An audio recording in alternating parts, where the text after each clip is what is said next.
I never thought my own children would turn against me. But the day my wife Martha passed away, I felt a kind of cold I had never known before. It wasn't just in the room, it was in my heart. She had been my anchor for 42 years, and now the house felt like an empty shell, even with my grown children and grandchildren wandering around. They cried, but I could see their tears were more for show than for love. I sat in my armchair, clutching her favorite scarf, still carrying the faint scent of her perfume. I wanted to scream, but instead, I sat in silence. That silence revealed more than I was meant to hear. From the kitchen, I caught the sound of hushed whispers. My children thought I was too old, too deaf, to notice, but I heard every word. If we get him to sign now, everything will be ours. We have to act fast. He's vulnerable. He won't even understand. He'll just put his signature down. The blood in my veins froze. They were talking about my will. The very document Martha and I had prepared years ago, locked away safely, meant to be fair and just. Every child had their share, every grandchild had money set aside for their education, and even a portion was meant for charity, because that's what she had wanted. But now, my own children wanted to erase it all, rewrite the future, and they were ready to use my grief as their weapon. I pretended I hadn't heard a thing and quietly climbed the stairs to my room. In the old wooden desk lay something far more powerful than they realized. Yellowed papers, old photographs, copies of letters, pieces of truth I had collected over the years. They thought I was weak, but I had been watching, and I had been keeping records. I remembered Martha's words from a few months before her death. Don't trust even your own if you see greed in their hearts. Keep the truth safe. One day, it will be your weapon. At the time, I hadn't understood why she said it. But now, every word burned like fire inside me. A knock came at the door. "Dad, can I come in?" It was my son, Michael. I wiped my eyes quickly, making sure he wouldn't see I had been crying. "Come in," I said. He walked in with a folder and a pen. "Look, Dad, we've been thinking maybe it's time to update the will. You understand, things change. Just sign it, okay?" I looked at him for a long moment. On the surface, I was calm, but inside me, a storm raged. "All right, son, let me read it over first," I said evenly. His face lit up, as if he had already won. But in that moment, I made a decision. If they wanted to play this game, I would end it on my terms. And in the back of my mind, I could almost feel Martha's hand on my shoulder, reminding me of the secret file I had kept hidden all these years. To be continued. That night, I couldn't sleep. The house was too quiet, and yet my head was filled with the echoes of their voices. Everything will be ours. The words looped like a broken record. For years, I believed I had raised a family built on respect, but now I saw it. Greed had rotted their hearts. I sat at my desk, staring at the folder Michael had left. Its pristine white paper almost mocked me. I opened it carefully, and with every line I read, my chest grew tighter. They had erased the charity fund Martha and I had chosen. They had cut out the grandchildren's education support. They had divided everything. Our home, our savings, even the land Martha's father left us, into neat pieces for themselves. Not once did they mention me, their father, still alive and breathing. To them, I was already a ghost. I set the papers down and walked across the room to the old safe behind the bookshelf. My hands trembled, but not from weakness, from fury. I spun the combination lock with a precision that only years of habit could bring. The safe creaked open, and inside lay the manila folder I had guarded for decades. It wasn't money. It wasn't gold. It was truth. Inside were records of every betrayal I had quietly noticed over the years. My eldest son skimming money from our joint account. My daughter forging Martha's signature on checks when she thought no one would notice. Even Michael, he wasn't as noble as he pretended. I had letters he never wanted anyone to see. I hadn't gathered these things out of malice. At first, it was just instinct, a way of protecting my family's legacy. But now, as I held those papers under the dim light of my desk lamp, I realized fate had placed a weapon in my hands. I whispered into the silence, "Martha, you were right. The truth will protect us." The door creaked open behind me. My granddaughter Emily's small face peeked in. She was only 12, and unlike the others, her eyes carried no hunger for wealth. "Grandpa, are you okay?" she asked softly. I quickly slid the folder back into the safe and shut it. "Yes, sweetheart. Just couldn't sleep," I said, forcing a smile. She walked over and hugged me, her tiny arms around my shoulders. "I miss Grandma too," she whispered. And for a moment, I felt a warmth that the rest of the house had stolen from me. But when she left, I knew I couldn't stay quiet. They thought I would simply sign away my life. They had no idea that I was preparing for a very different ending.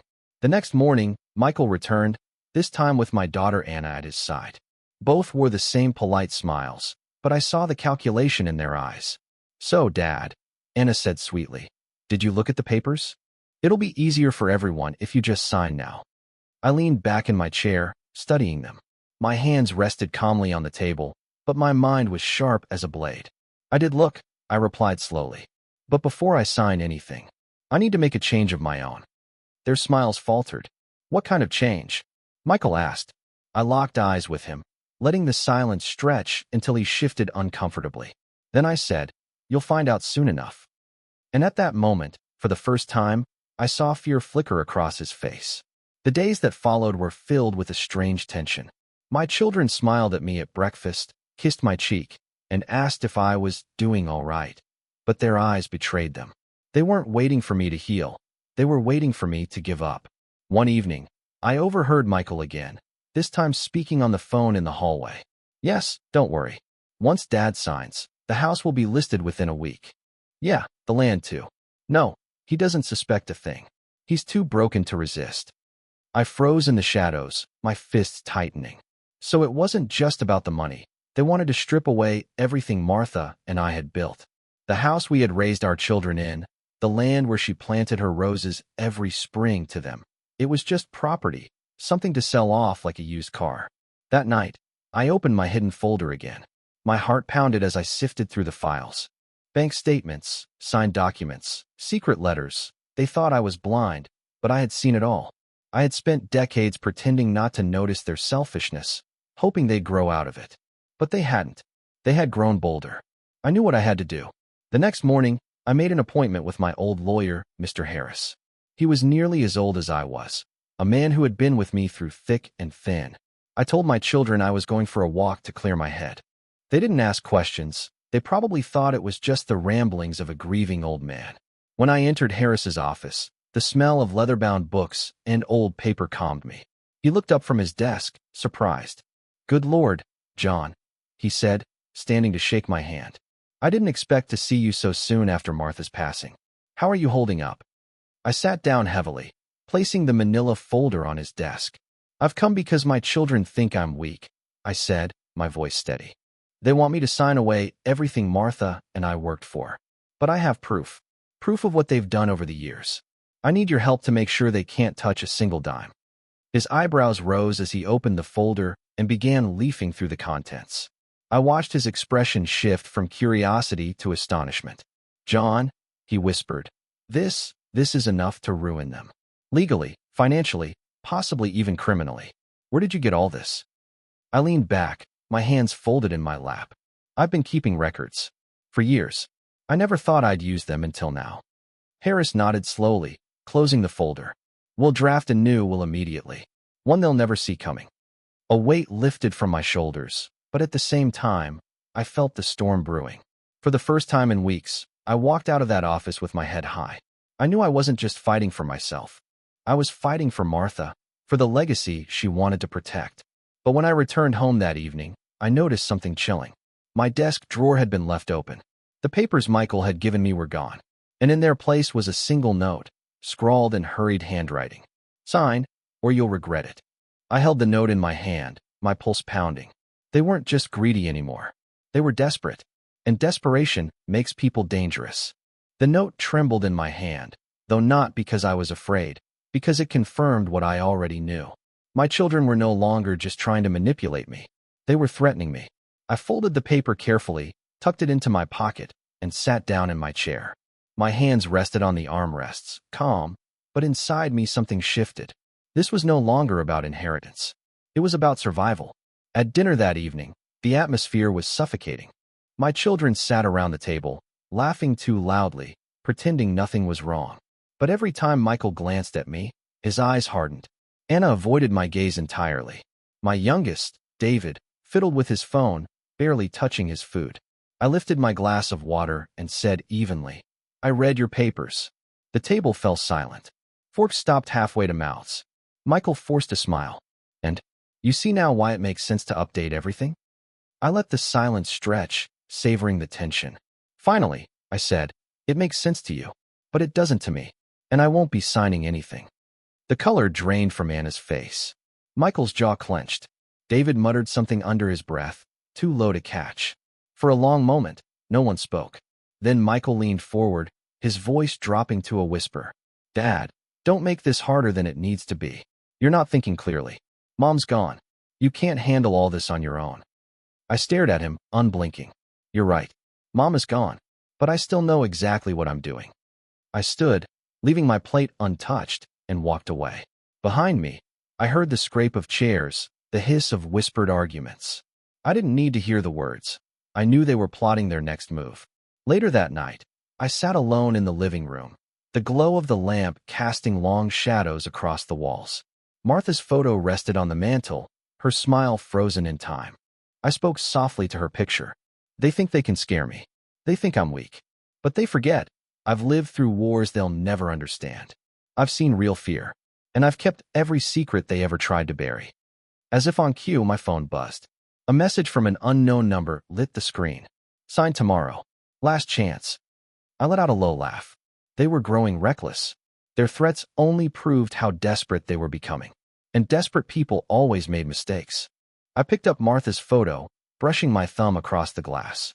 Don't worry, my love. I'll protect what we built. I'll make sure they never touch it. But even as I spoke those words, I couldn't shake the feeling that the storm was moving closer. And when a sudden crash echoed from the back of the house, a door slamming open where no one should have been, I realized the storm was already here. The note lay in my palm, its letters uneven, almost trembling with the hand that wrote them.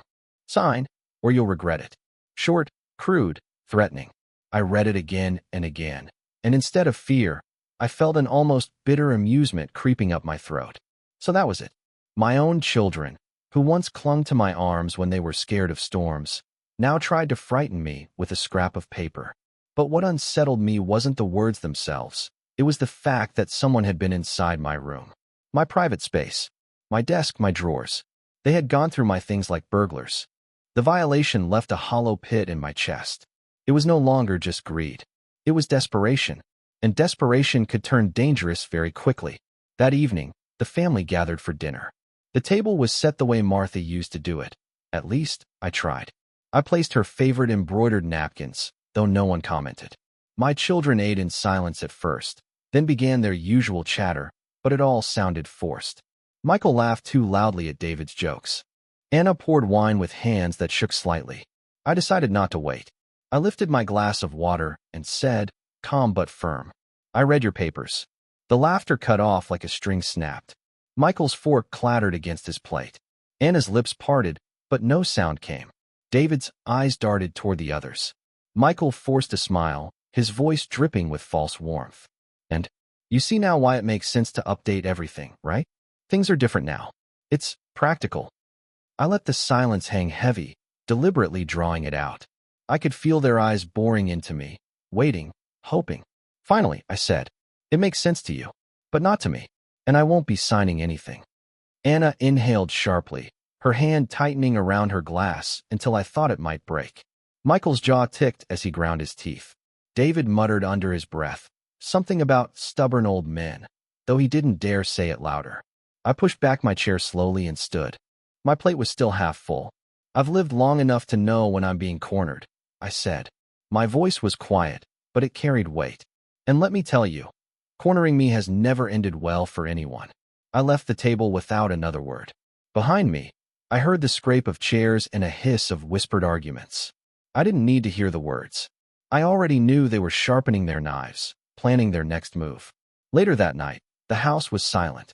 Too silent. I sat in the living room, the old lamp casting a dull yellow glow across the walls. Shadows danced in the corners. On the mantel, Martha's photograph watched me, her gentle smile frozen in time. I picked it up, brushing dust from the frame. They think I'm weak, I whispered to her picture. They think I'll just surrender. But they forget, I've lived through storms they can't imagine. I've survived battles, poverty, losses. They don't know what real fear is, but they're about to learn. My phone buzzed on the table, the sudden vibration making me flinch. I leaned forward and saw a message from an unknown number. Just 2 words. Tomorrow. Last chance. A dry laugh escaped my throat. They thought they were intimidating me, but all they had done was confirm their fear. Fear of what would happen if I didn't bend. I leaned back, letting the silence stretch. And then, suddenly, an echo shattered it. A sharp crash from the back of the house. A door, slamming open where no one should have been. I froze, heart pounding, listening. The creak of floorboards followed. Slow, deliberate footsteps in the darkness. Someone was inside. The footsteps echoed through the hallway, slow and deliberate. My heart pounded in my chest, but I forced myself to stay calm. I had heard that sound before, the careful steps of someone who thought they were being quiet. My children might have forgotten that I was once a man who lived through darker times, but those instincts never leave you. I reached for the cane leaning against my chair. Not just a walking stick, it was solid oak, heavy, and perfectly balanced in my hand. I turned off the lamp, plunging the living room into shadows, and waited. The footsteps drew closer. The door creaked open, and the faint silhouette of a figure appeared. The shape was tall, broad-shouldered. Michael. He froze when he saw me sitting there, calm in the darkness. Dad. His voice was low, testing. What are you doing in my house at this hour? I asked, my voice cold as steel. He shifted, clearly not expecting me to confront him. I thought I heard something. Just checking on you. Checking on me. I repeated slowly, letting the words drip with sarcasm. Is that why you came through the back door instead of the front? His jaw tightened, and for the first time, I saw it. Raw impatience breaking through the mask of concern. Look, Dad, this is ridiculous. You're making everything harder than it needs to be. Just sign the damn papers. The words cut like knives. No more polite phrases, no more fake smiles. His voice was sharp, commanding, almost threatening. I leaned forward slightly, gripping the cane. I told you already, I won't be signing anything. And the more you push, the more certain I become. Michael stepped closer, his face barely visible in the dim light from the window. You think you can fight us? You're old. Alone. What do you think you can really do? I stood slowly, the cane steady in my hand. My shadow loomed taller than I felt. But in that moment, I remembered the man I used to be. Not weak, not helpless. A survivor. You've underestimated me your whole life, I said, my voice low but unwavering. That's your mistake. For a moment, we stared at each other, the silence between us sharp enough to cut. Then Michael hissed through his teeth. If you won't protect the family, then you don't deserve to control its future. He turned on his heel and stormed out, the back door slamming behind him. I stood in the darkness long after he had gone, breathing heavily. My hands trembled, not from fear, but from rage. The mask had fallen.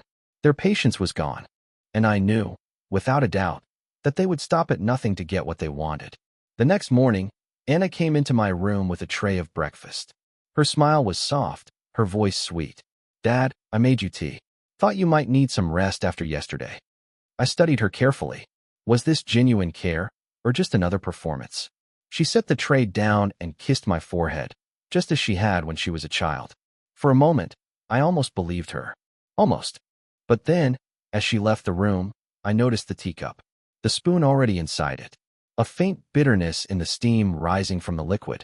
I didn't touch it. Instead, I sat in silence, the untouched tea cooling by my bedside. My children were crossing lines I never thought they would dare to cross. And if they were willing to drug me, or worse, then I had no time left to hesitate. I reached for the phone and dialed Mr. Harris. It's time, I told him. Draft the final version. Seal it legally. And make sure my children never see it until I'm gone. But even as I spoke, I felt it. The walls of my own home closing in, turning into a prison.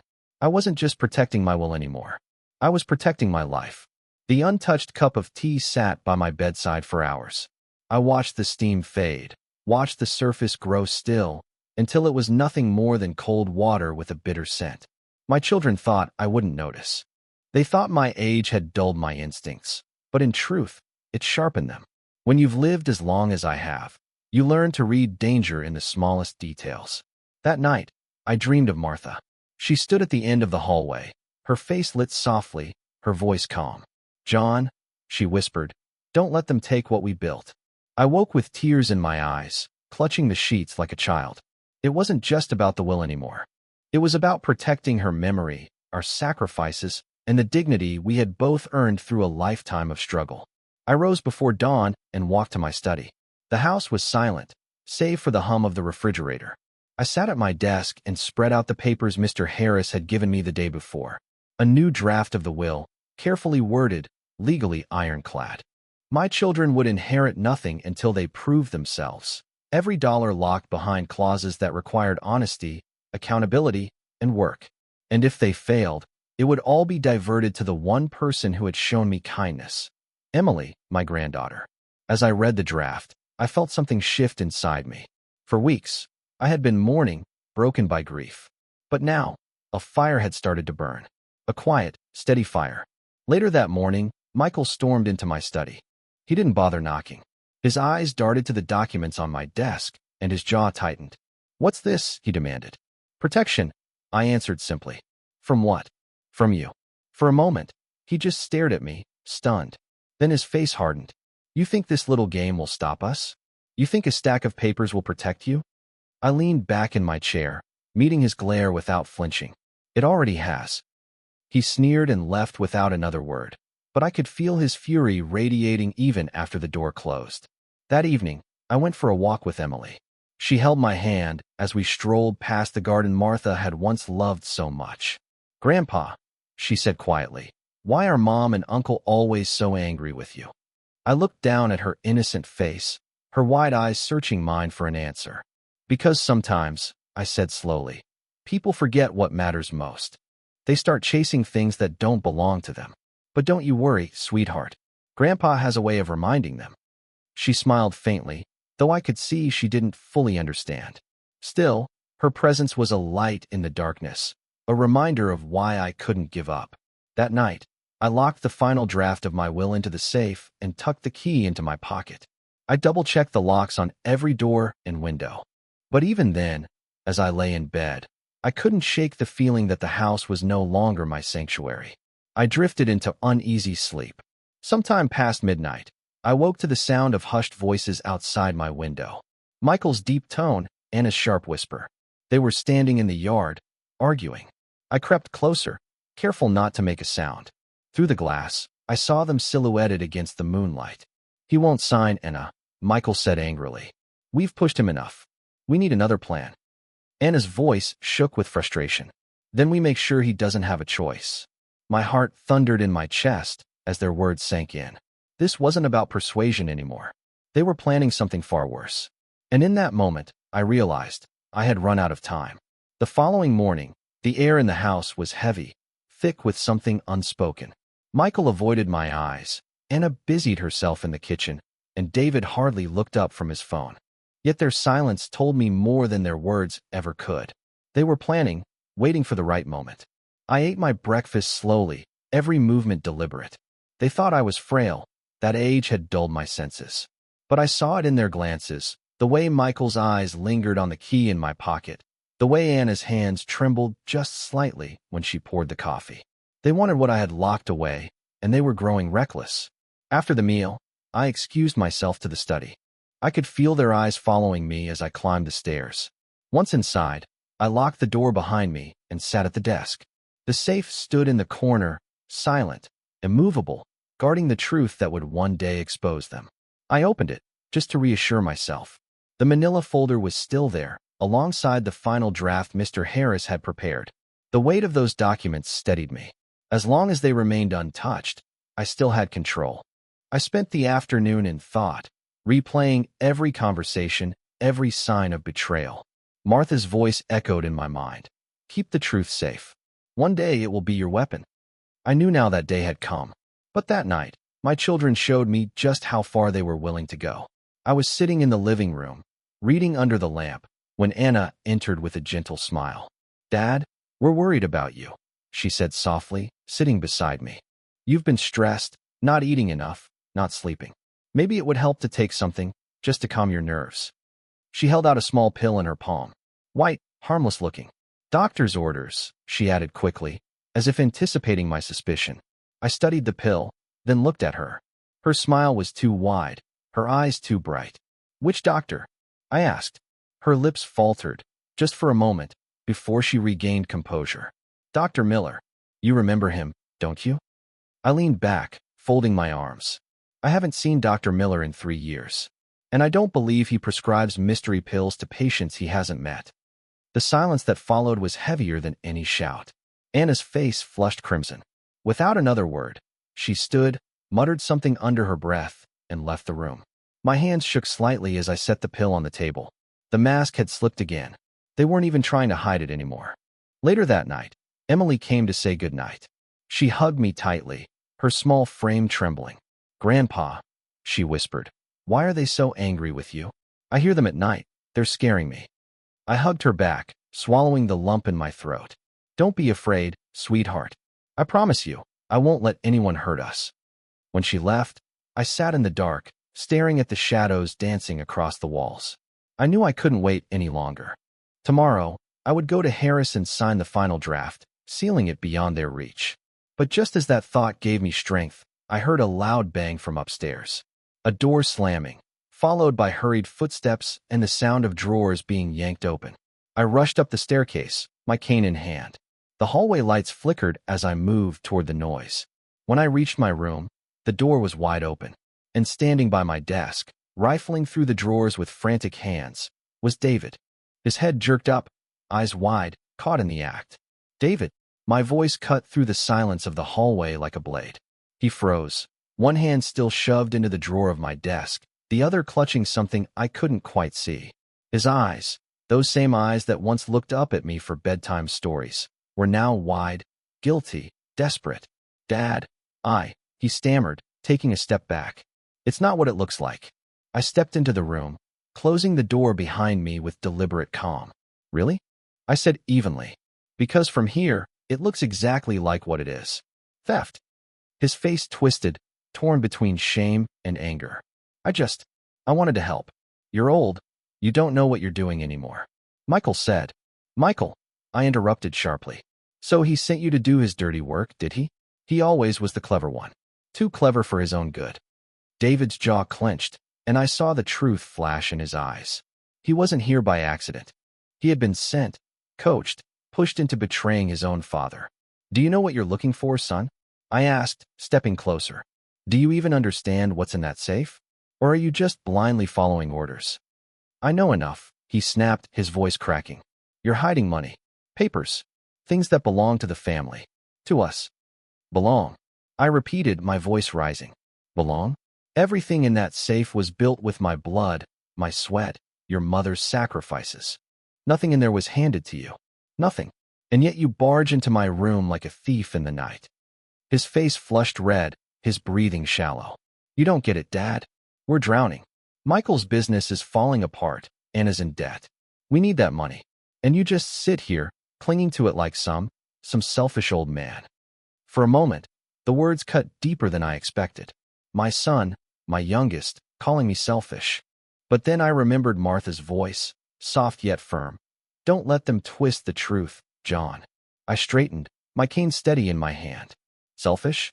I worked every day of my life so you'd never have to starve. I saved, I sacrificed. I gave up my own dreams so you could chase yours. And this is what you call selfish?" David's lip quivered, and for a split second, I saw the boy he used to be, the boy who clung to my leg when thunderstorms shook the house. But that boy was gone, replaced by a man poisoned by greed. He took a deep breath, then hissed through clenched teeth. "If you don't hand it over, Michael will take it anyway. You can't stop him. You can't stop any of us." I stepped so close our faces nearly touched. My voice was low, dangerous. "Try me." The silence between us stretched, heavy and suffocating. Then David shoved past me, muttering curses under his breath, and stormed out of the room. I stood there, breathing hard, my knuckles white around the cane. My body trembled, but it wasn't weakness, it was fury. They weren't just trying to trick me anymore. They were preparing to take everything by force. I turned to the desk, pulling the safe door open to check. The folder was still there, untouched. Relief washed through me, but it was fleeting. I knew it was only a matter of time before they tried again. I sat back in my chair, staring at the papers, at Martha's handwriting still visible on old notes we'd left for each other. They think they can erase us, I whispered, but I'll make sure the world knows who they really are. Downstairs, I heard voices rise, Michael's, Anna's, David's, all arguing, all plotting. Their words blurred together, but one sentence was clear as glass. Tomorrow, we finish this. That night, I barely slept. I lay in the darkness, listening to the murmur of voices below, the shifting of footsteps in the hallway, the occasional creak of doors opening and closing. My house no longer felt like mine. It felt like enemy territory. At dawn, I rose and dressed quietly. The morning light spilled across the floor, illuminating the familiar patterns of the rug Martha had chosen so many years ago. How different everything felt now. Back then, this house had been filled with warmth and laughter. Now it was thick with suspicion, greed, and whispers. I carried the safe's contents to my desk, spreading them carefully before me. The folder of evidence, the old letters, the bank statements, the photographs that revealed more than my children would ever want the world to see. And beside them, the new draft of my will, signed yesterday with Mr. Harris's steady hand guiding me through each line. I touched the pen marks, dark and final. My will was sealed, protected by law. They couldn't erase it now, not without revealing the skeletons I had stored away. Still, I knew that legal papers wouldn't stop desperate people from trying something reckless. By mid-morning, Michael appeared at my door. He didn't knock. None of them did anymore. His expression was tight, calculated. "Dad, we need to talk," he said. I leaned back in my chair, motioning for him to continue. He stepped into the room, closing the door behind him. "We know you haven't signed. We know you're playing games. But this isn't a joke. You're pushing us too far." "Too far?" I asked calmly. "Do you mean too far from getting what you think you deserve? Or too far from the truth you've been hiding all these years?" His eyes flickered, and I saw it, the crack in his armor. He knew exactly what I was referring to, even if he didn't want to admit it. "Listen," he said finally, lowering his voice. "If you don't give us what we want, you're going to regret it. I don't want it to come to that. None of us do." I stood slowly, gripping the cane. The air between us thickened with unspoken threats. "Michael, you've forgotten who raised you. Who built this roof over your head. If you think I'll hand everything over because you scowl at me, you're more foolish than I thought." His fists clenched at his sides. For a moment, I thought he might strike me. But instead, he turned on his heel and left, slamming the door so hard the frame rattled. I exhaled slowly, steadying my nerves. My heart pounded, but it wasn't fear, it was resolve. They had forced me into a corner, and now they thought I had no way out.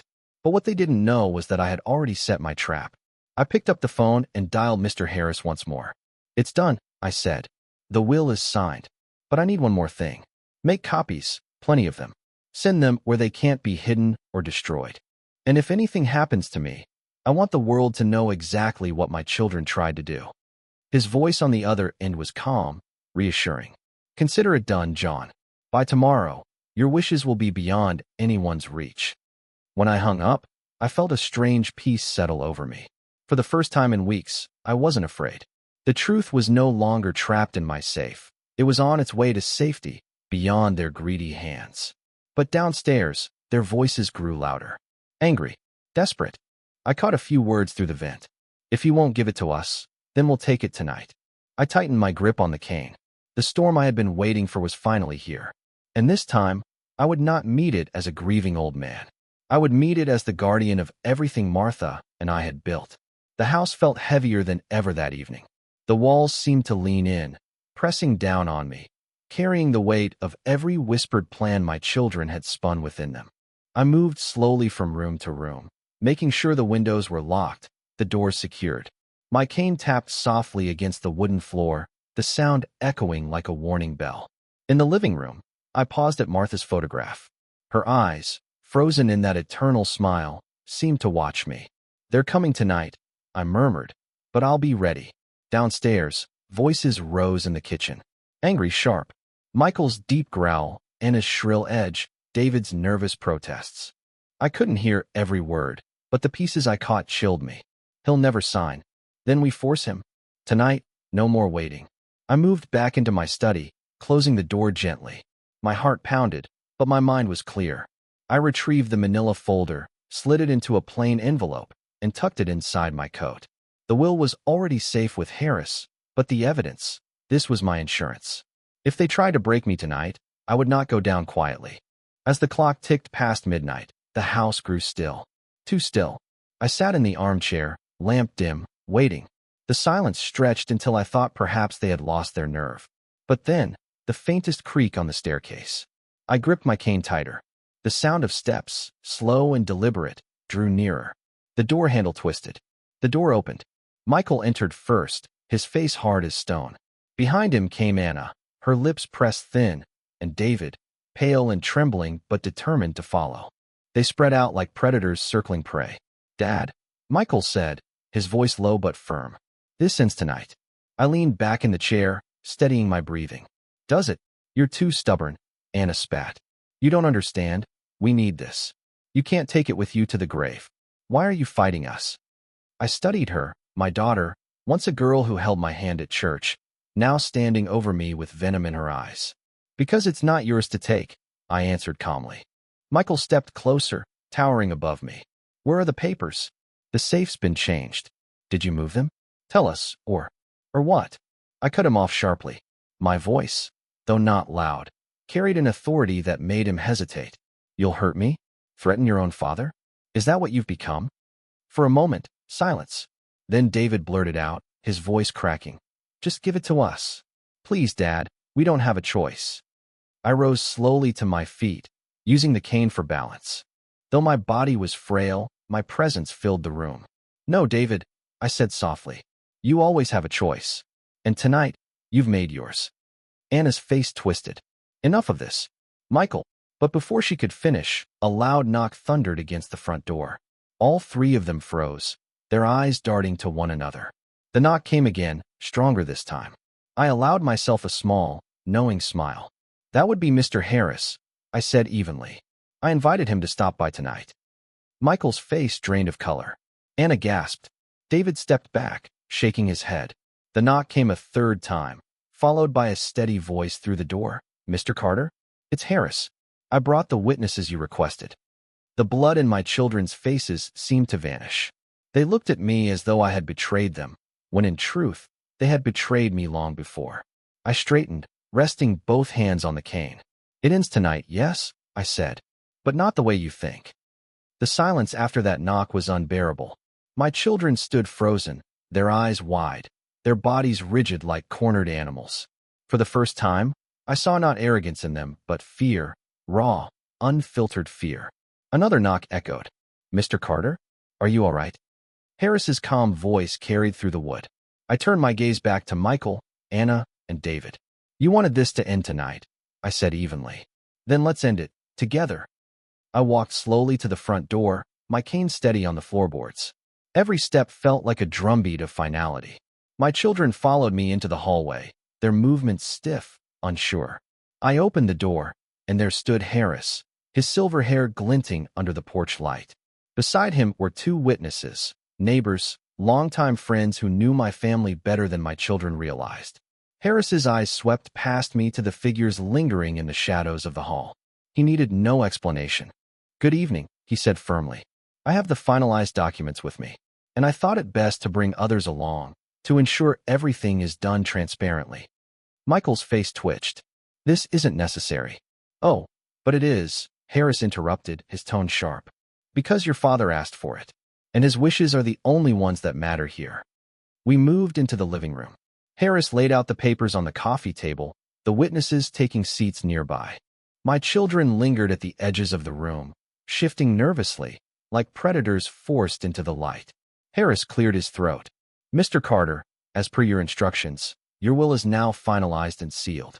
These witnesses will attest that it was signed willingly, without coercion. Nothing your children attempt will undo this." I nodded, my eyes never leaving my children. "Thank you, Harris. But there's more. Tonight, I want the truth spoken aloud." Their heads snapped toward me, panic flickering across their faces. Michael's lips parted, but no words came. Anna paled, and David sank into a chair, his hands shaking. I walked slowly to the desk, retrieving the manila folder. My hands trembled, not from weakness but from the weight of the moment. I laid the folder on the table, opened it, and spread its contents across the wood. Bank statements, forged checks, copies of letters, photographs. Piece by piece, the years of betrayal spilled out under the lamplight. The witnesses leaned forward, brows furrowing. Harris adjusted his glasses, scanning the documents. "Good heavens," he murmured. Anna's voice cracked. "Dad, stop. This isn't true." I cut her off, my voice rising for the first time in years. "You think I didn't see you forging your mother's signature to drain her account? You think I didn't notice the sudden withdrawals, the missing funds?" Her face crumbled, tears filling her eyes. I turned to Michael. "And you? How many years did you steal from our joint account, hiding it under fake investments? Did you think your own father wouldn't notice the numbers never adding up?" His face turned crimson, his fists clenching. "You don't understand." "I understand enough," I thundered. "You bled this family dry while pretending to be the responsible one." Finally, I faced David. His eyes were already wet, his face pale. "And you, my youngest. I thought you were simply naive, but you weren't. You lied. You had debts. You let your brother and sister use you as a pawn because you were too weak to stand on your own." The room was silent except for the sound of my heavy breathing. The witnesses exchanged uneasy glances.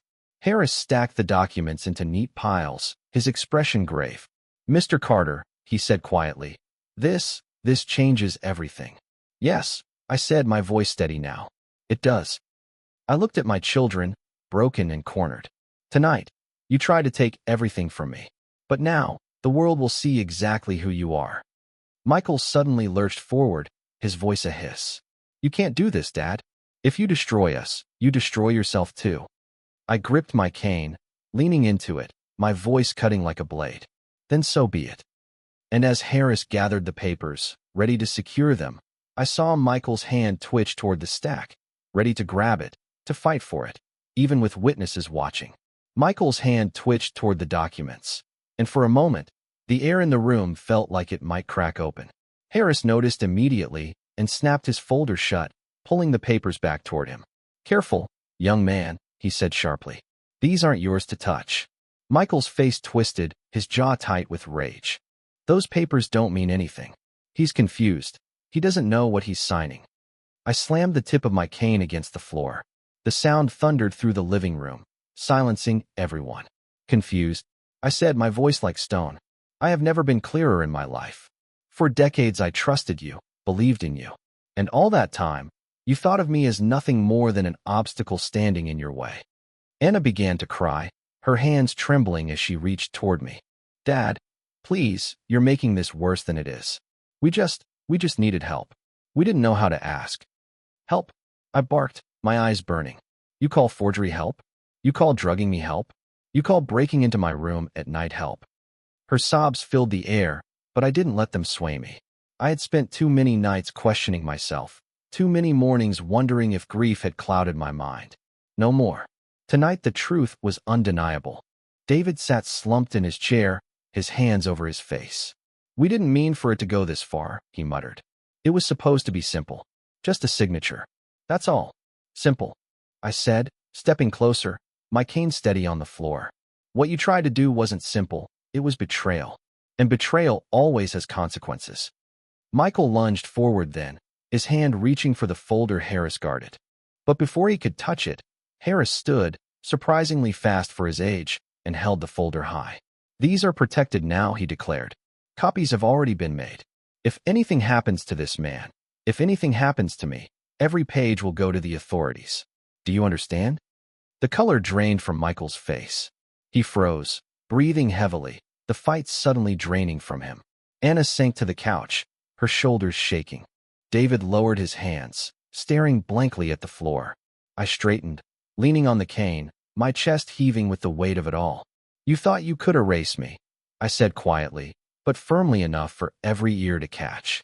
"You thought you could take everything Martha and I built and claim it as your own. But you forgot one thing. I've lived too long, seen too much, and prepared too well to let you succeed." For a long time, the only sound was the ticking of the clock on the wall. Harris adjusted his glasses and placed the folder firmly into his briefcase, snapping it shut. "This will be filed first thing tomorrow morning," he said. And with these witnesses here, your father's intentions are indisputable."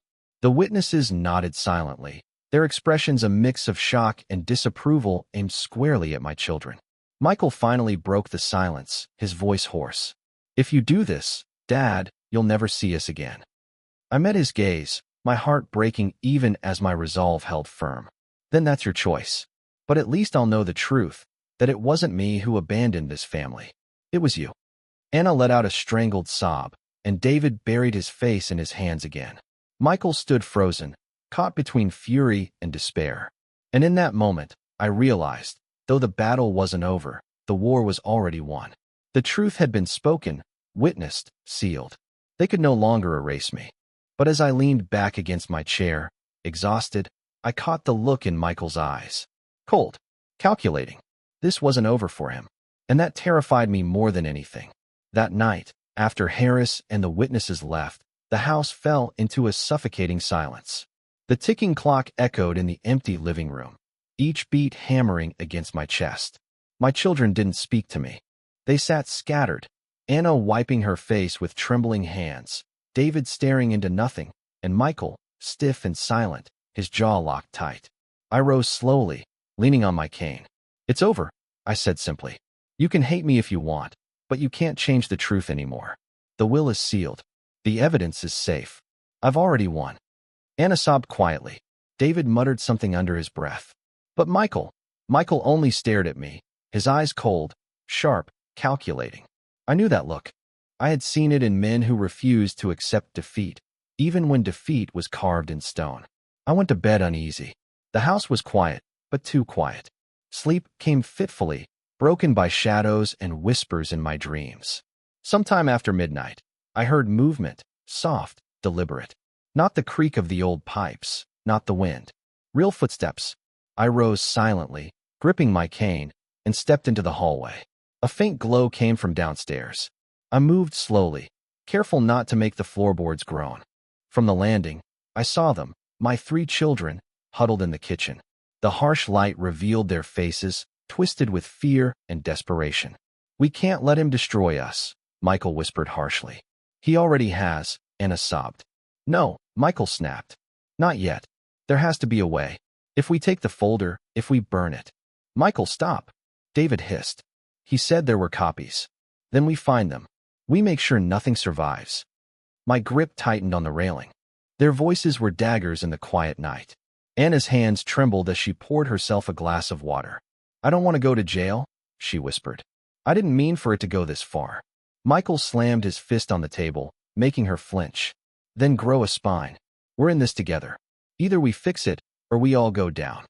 David sat with his head in his hands, whispering, I can't do this anymore." I watched them from the shadows, my heart heavy but resolute. They weren't my children anymore, not the ones Martha and I had raised. They were strangers shaped by greed, consumed by fear. I returned quietly to my room, locking the door behind me. I opened the safe one last time, staring at the empty slot where the will had been. Harris had it now. They could turn this house upside down and find nothing but dust. And yet, their desperation frightened me more than their schemes ever had. At dawn, I confronted them in the kitchen. They looked up at me with hollow eyes, unwashed, sleepless. Michael's face was pale but set, Anna's red from crying, David's twitching with nerves. "Last night I heard you," I said calmly. "Every word. Burn the evidence? Destroy the truth? That's who you've become." Anna broke into tears again. David whispered, "We're sorry, Dad. We didn't mean." Michael cut him off with a glare. Then he turned to me, his voice like ice. "You think this is finished, but you don't understand. If you ruin us, we have nothing left to lose." The chill in his tone made my blood run cold. His words weren't just anger, they were a warning. I looked at each of them in turn. "If you try anything more, it won't just be me you'll answer to. The law is already watching." Harris made sure of that. Michael smirked bitterly. "The law? Laws can be bent. But family never forgets." And in that moment, I realized something terrifying. While I had secured the future on paper, the battle for the present wasn't finished. My children were cornered, desperate, and ready to risk everything. The war inside this house had just entered its final stage. The morning after our confrontation, The house was unbearably tense. Every room carried the weight of unspoken threats. The air itself felt sharp, charged, as though even the walls were bracing for what was to come. I tried to move through my day as usual, reading in the study, tending to Martha's roses in the garden, sipping my tea by the window, but I could feel them watching me. Michael lingered in doorways, his eyes never softening. Anna drifted around the house like a restless ghost, her face pale, her hands wringing the edge of her sweater. David avoided me altogether, hiding in his room, emerging only for meals. By evening, the storm finally broke. I was sitting in the living room when Michael entered, Anna close behind him, David trailing reluctantly. They didn't bother with smiles this time. The masks were gone. "This has to end, Dad," Michael said, his voice low but edged with fury. "We can't live like this anymore." I set my book down and leaned on my cane. "Neither can I. That's why it's already over. You just refuse to accept it." Anna stepped forward, her eyes glistening with tears. "Dad, please. Don't do this. Don't destroy us. We're your children. Doesn't that mean anything?" Her words twisted inside me, tugging at something deep and fragile. For a moment, I saw her as a little girl again, clutching my hand at the fair, begging me to win her a teddy bear. But that memory was crushed beneath the weight of the woman standing before me now, someone who had forged her mother's name without shame. Michael's jaw tightened. "If you've really given everything to Harris, then fine. But we're not leaving here empty-handed. You owe us." "Owe you?" I repeated slowly, my voice rising. "I owe you nothing. I raised you, fed you, clothed you, gave you every opportunity. And you repay me by breaking into my room at night, by slipping poison into my tea, by threatening me in my own home." David flinched at the word poison. His eyes darted to Anna, whose face flushed scarlet. I never meant," she stammered. But Michael silenced them with a glare. He turned back to me, his eyes cold. "If you won't give us money, then at least give us the folder. The copies. Destroy them. We can move on, pretend none of this ever happened." I laughed, bitter and hollow. "Pretend? You think we can erase this with fire? You can't burn away the truth. It's already out there. Harris has it. The law has it. Even if I disappeared tonight, your sins would live on." Michael's face darkened. He took a step closer, his fists clenched. "Then maybe disappearing is exactly what needs to happen." The room froze. Anna gasped. David whispered, "Michael, stop." I rose slowly, cane steady, my eyes never leaving his. "So that's it. You've fallen so far you'd threaten your own father's life." Michael didn't answer. His silence was worse than words. Anna broke down, sobbing, "Please, Dad. Don't push him. Don't push us." But I wasn't backing down. "Not now. I'm not the one pushing," I said, my voice trembling with rage. "It's you. All of you. And tonight, you'll see just how far I'm willing to go to protect what's mine." At that moment, headlights flared through the window. A car pulled into the driveway. My children stiffened. Michael cursed under his breath. I allowed myself a small smile. "That'll be Harris again. He said he might return tonight with more copies. You thought you still had time, but you don't." Panic flashed across their faces. Anna's sobs turned into frantic whispers. David buried his face in his hands. And Michael's fury boiled over. He slammed his fist onto the table so hard the wood cracked. "This isn't over," he roared. "We'll fight until the end." And as the car door slammed outside, I realized that the end had already come. The sound of the car door outside was like a final bell tolling. Michael's fists were still pressed into the table, his chest rising and falling with rage. Anna's sobs filled the room. David sat hunched in the corner, silent and broken. Then the knock came, firm, steady, echoing through the hall. I rose from my chair, leaning on my cane, and met Michael's furious eyes. "You said tonight it ends," I said quietly. "And you were right." I walked slowly to the door, each step deliberate, my heart pounding with both fear and resolve. When I opened it, Harris stood there, flanked by two uniformed officers. The porch light glinted off their badges, their expressions grim. Michael swore under his breath. Anna froze mid-sob. David muttered something I couldn't hear.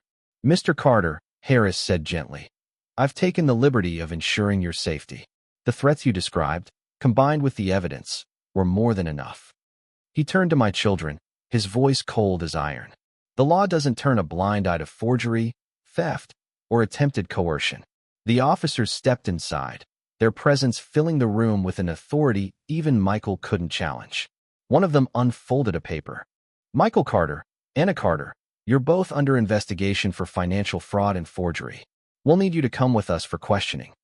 Anna collapsed into a chair, her cries breaking into wails. Michael shouted, "This is insane. He's manipulating you. He's just a bitter old man."